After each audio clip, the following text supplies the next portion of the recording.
My childhood story. Prepare yourself. At the age of 8 years old, my parents and I moved into my dad's aunt's house after she passed away. She left him the house. It was a beautiful home on the outside, over 90 acres of land, 6-bed and 6 bathrooms in the heart of Alabama. It was absolutely gorgeous. When you walked inside, all you could see was stacks and stacks of junk. She was a hoarder. Over the next year, after we moved in, we began cleaning it out. The carpet was gross, we had to rip that up. It smelled gross, so we had to fumigate it. We began making it into a home. Now you should know a little about this lady.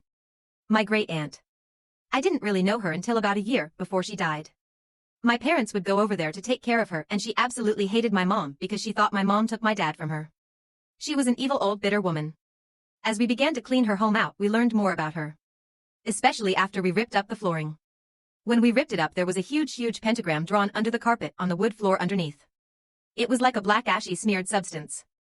We found money hidden behind picture frames. The huge attic above us, we found a box full of human hair cuttings of different colors and textures of hair tied in a red ribbon. Right next to it was 3 voodoo dolls with the aforementioned hair sewed into it with pins and needles in it. We also found an Ouija board in the giant 3-bedroom basement. It was an older board, probably one of the first ones made. We looked it up, and it was like from the 40s or something, I think. It was super old. When I got older, I found that board again and played with it a few times as a funny with my girlfriends that would sleep over. I was probably about 10 when I did this. She had a giant shelf full of hundreds and hundreds of books. Turns out most of those books were of the witchcraft variety. We found a chest with probably thousands of different kinds of crystals. A shelf of candles of different colors that had been melted previously. When we began checking out the property, there were dead animal carcasses. Everywhere. So many of them.